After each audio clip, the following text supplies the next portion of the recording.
بسم اللہ الرحمن الرحیم. السلام علیکم ڈیئر اسٹوڈنٹس. اور next topic is merits of dictatorship. آمریت کی خوبیاں. اگر گو کہ آمریت ایک بدتر نظام حکومت ہے، لیکن اس کے باوجود اس میں کچھ میرٹس بھی ہیں.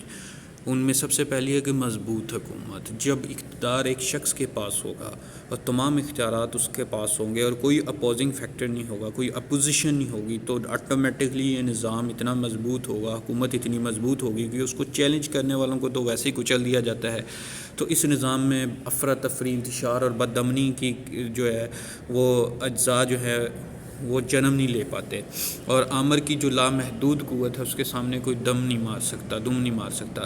اور آمر جو ہے وہ اپنا اقتدار جو ہے بائی ڈنٹ آف ہر طرح سے وہ قائم رکھتا ہے، اور حکومت اس کی مستحکم ہوتی ہے، اور وہ مضبوط حکومت جو ہے یہ معاشی ترقی کا بھی باعث بنتی ہے.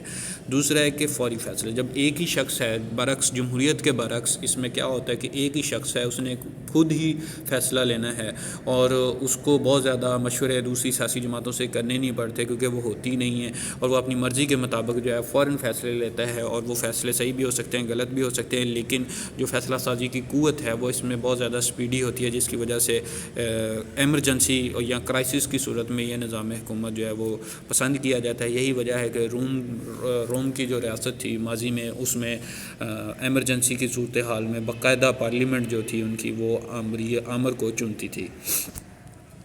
اس کے علاوہ ہنگامی حالات کے لیے موضوع ہے یہ وہی ہے کہ تمام بحرانوں یا ہنگامی حالات میں بڑا مؤثر نظام حکومت ہوتا ہے، کیونکہ فرد واحد کے ہاتھ میں تمام اختیارات ہوتے ہیں اور وہ فوری طور پر فیصلے کر سکتا ہے، جو کہ ہنگامی حالات پر قابو پانے کی صلاحیت اس کو یہ فیصلے دے دیتے ہیں.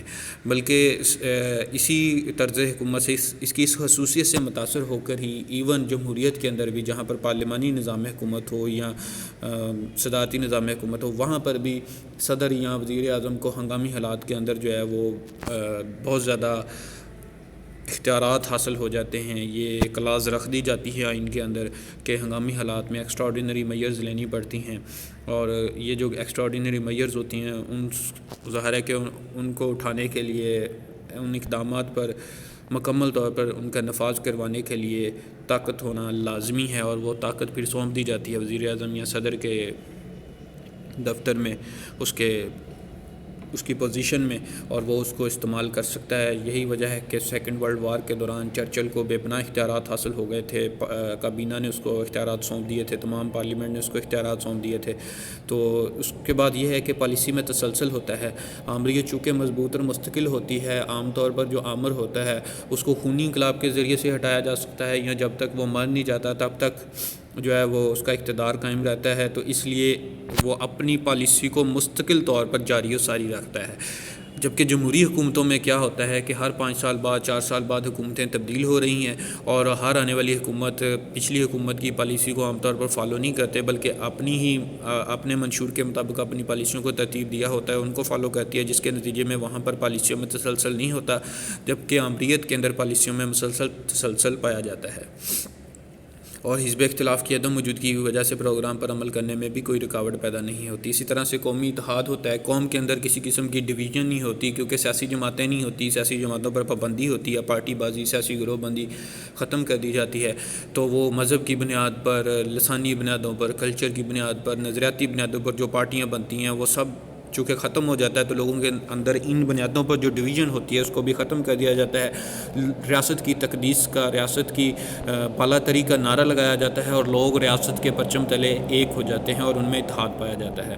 تعمیر و ترقی ہوتی ہے. چونکہ مضبوط حکومت ہوتی ہے، پالیسیوں میں تسلسل ہوتا ہے، تو نتیجتاً جو ہے قومی تعمیر و ترقی جو وہ ہونا لازم ہوتی ہے، جس کی یہی وجہ ہے کہ ایوب خان کے دور میں ہمیں معاشی ترقی نظر آتی ہے، کیونکہ پاکستان کے جو اولین 1958 تک جو پہلے 11 سال ہیں ان میں حکومتیں اتنی بار چینج ہوئیں کہ پالیسیوں میں تسلسل ہی نہ رہا. لیکن ایوب خان نے جب انان حکومت سنبھالا 1958 ٹو 1969، تو ان تقریباً 11 سالوں کے اندر ایوب خان کے دور میں پالیسیوں میں چونکہ استحکام رہا، تسلسل رہا، جس کی وجہ سے معاشی طور پر پاکستان میں ترقی ہوئی.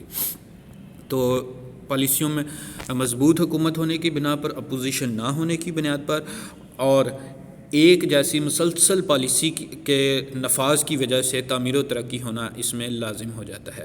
مضبوط دفاع ہوتا ہے۔ پھر آمریت عام طور پر چونکہ فوج کے بلبوتے پر موجودہ دور میں فوج کے بلبوتے پر ہی قائم کی جاتی ہے اور فوج کی پشت پناہی اس کے لیے لازم ہوتی ہے، تو ہمیشہ قومی بجٹ کے اندر فوج کا جو بجٹ ہے وہ زیادہ رکھا جاتا ہے۔ ریاست کے دفاع کو مضبوط بنانے کا نعرہ لگایا جاتا ہے تاکہ ریاست اندرونی اور بیرونی خطرات سے محفوظ رہے، بلکہ آمر ہمیشہ جو ہے وہ جنگی جذبات کو پروان چڑھا کر رکھتے ہیں۔ قوم کے اندر ہمیشہ یہ خوف بٹھائے رکھتے ہیں کہ جنگ ہونے والی ہے یا ملک جو ہے وہ ملک کے خلاف سازشیں ہو رہی ہیں، جی اس سے نمٹنے کے لیے ضروری ہے کہ دفاع مضبوط کیا جائے، اور اس طرح سے فوج کو مضبوط کیا جاتا ہے۔